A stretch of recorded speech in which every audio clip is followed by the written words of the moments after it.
Deuxième livre des Chroniques, chapitre 17. Et Josaphat, son fils, régna à sa place. Et il se fortifia contre Israël, et mit des troupes dans toutes les villes fortes de Juda, et mit des garnisons dans le pays de Juda et dans les villes d'Éphraïm qu'Asa, son père, avait prises. Et l'Éternel fut avec Josaphat, car il marcha dans les premières voies de David, son père, et ne rechercha point les Baals, mais il rechercha le Dieu de son père, et marcha dans ses commandements, et non comme faisait Israël. Et l'Éternel affermit le royaume dans sa main, et tout Juda fit des présents à Josaphat, et il eut beaucoup de richesses et de gloire.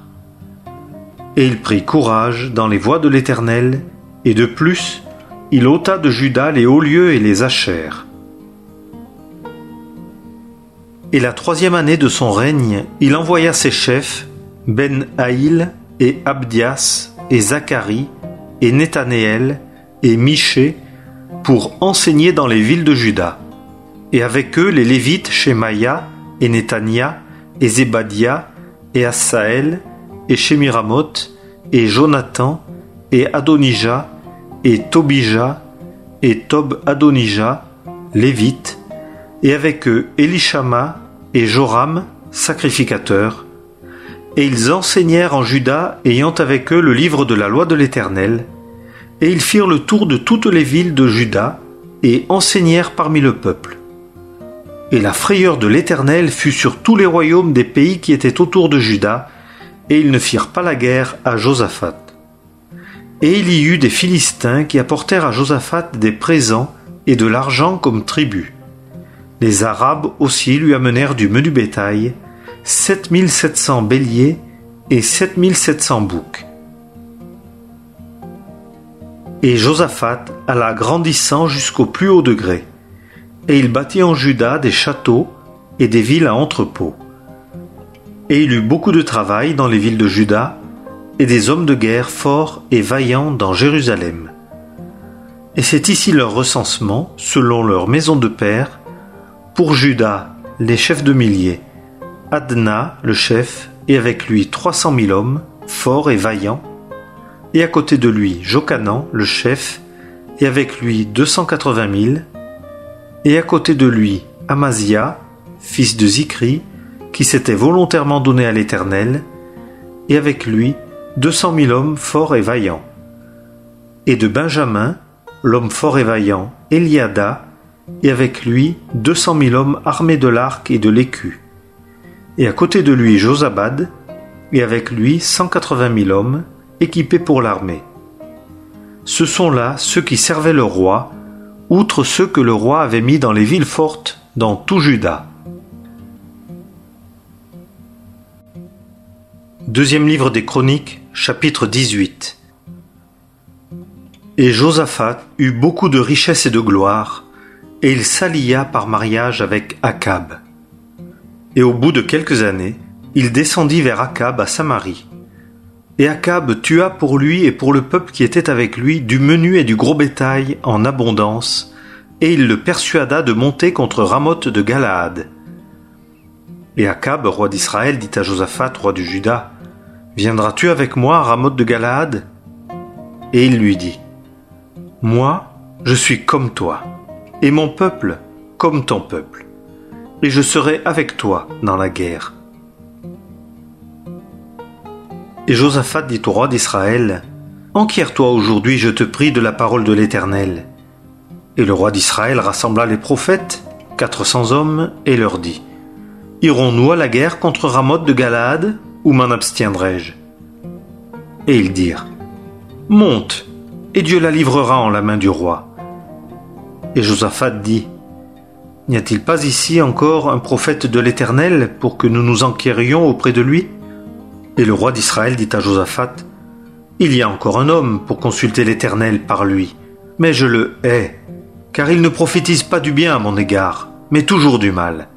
C'est Michée, fils de Jimla. » Et Josaphat dit, « Que le roi ne parle pas ainsi. » Et le roi d'Israël appela un eunuque et dit, « Fais promptement venir Michée, fils de Jimla. » Et le roi d'Israël et Josaphat, roi de Juda, étaient assis chacun sur son trône, revêtus de leurs robes. Ils étaient assis sur une place ouverte à l'entrée de la porte de Samarie, et tous les prophètes prophétisaient devant eux. Et Sédécias, fils de Kenaana, se fit des cornes de fer et dit : Ainsi dit l'Éternel, avec celle-ci tu heurteras les Syriens jusqu'à les exterminer. Et tous les prophètes prophétisaient d'eux-mêmes, disant : Monte à Ramoth de Galaad et prospère, et l'Éternel la livrera en la main du roi. Et le messager qui était allé pour appeler Michée lui parla, disant : Voici, les paroles des prophètes d'une seule bouche annoncent du bien au roi. Que ta parole donc soit, je te prie, comme celle de l'un d'eux, et annonce du bien. Mais Michée dit : L'Éternel est vivant, que ce que mon Dieu dira, je l'annoncerai. Et il vint vers le roi, et le roi lui dit : Michée, irons-nous à la guerre à Ramoth de Galaad, ou m'en abstiendrai-je ? Et il dit : Montez et prospérez, et ils seront livrés entre vos mains.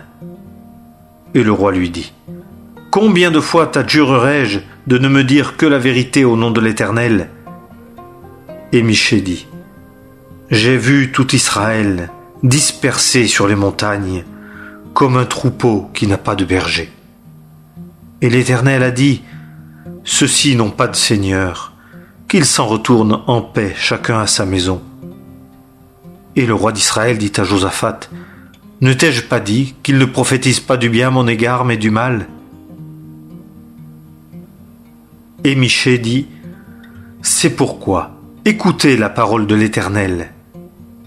J'ai vu l'Éternel assis sur son trône, et toute l'armée des cieux se tenant à sa droite et à sa gauche, et l'Éternel dit : Qui persuadera Akab, roi d'Israël, afin qu'il monte et qu'il tombe à Ramoth de Galaad ? Et on parla, celui-ci disant ainsi, et celui-là disant ainsi. Et un esprit sortit et se tint devant l'Éternel et dit : Moi je le persuaderai. Et l'Éternel lui dit : Comment ? Et il dit : Je sortirai et je serai un esprit de mensonge dans la bouche de tous ces prophètes. Et l'Éternel dit : Tu le persuaderas, et aussi tu réussiras. Sors et fais ainsi. Et maintenant, voici, l'Éternel a mis un esprit de mensonge dans la bouche de tes prophètes, que voilà, et l'Éternel a prononcé du mal à ton sujet. Et Sédécias, fils de Kenaana, s'approcha et frappa Michée sur la joue et dit : Par quel chemin a passé l'Esprit de l'Éternel d'avec moi pour te parler ?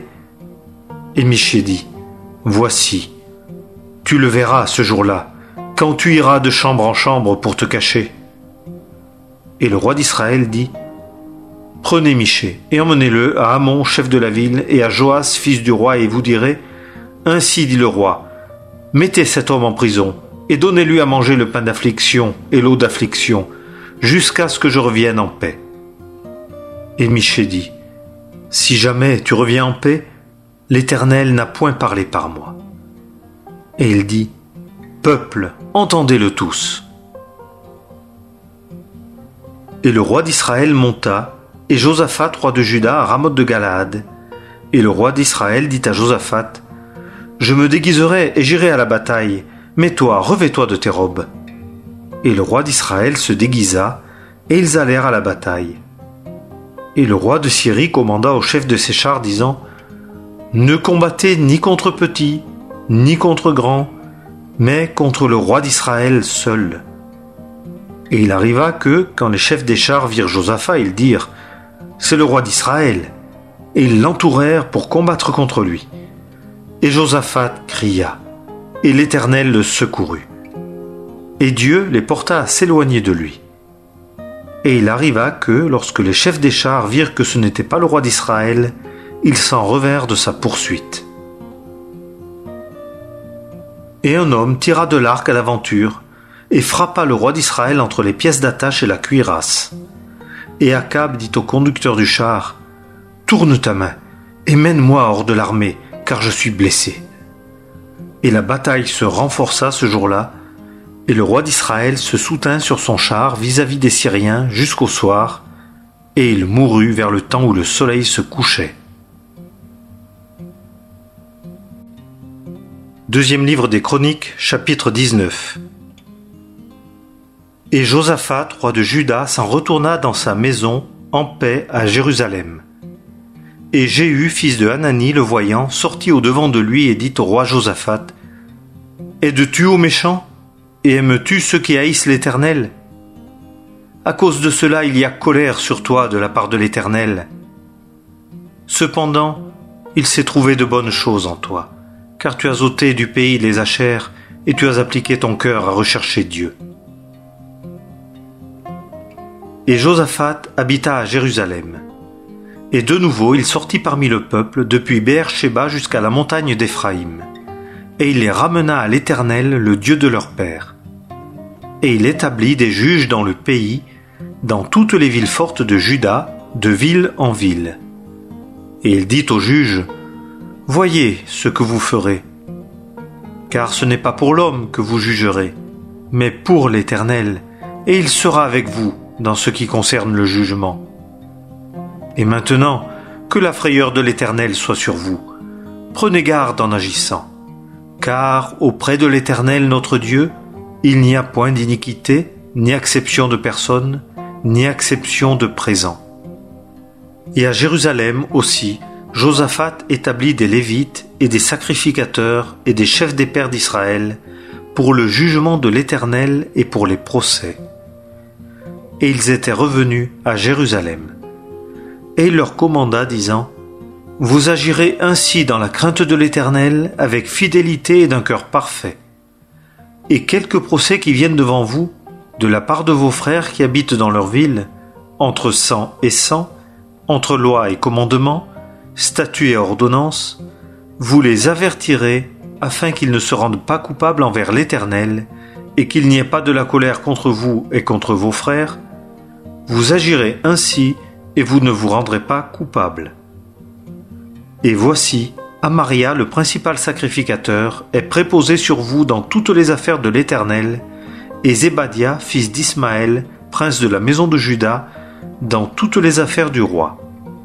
Et vous avez devant vous, pour officiers, les Lévites. Fortifiez-vous et agissez, et l'Éternel sera avec l'homme de bien.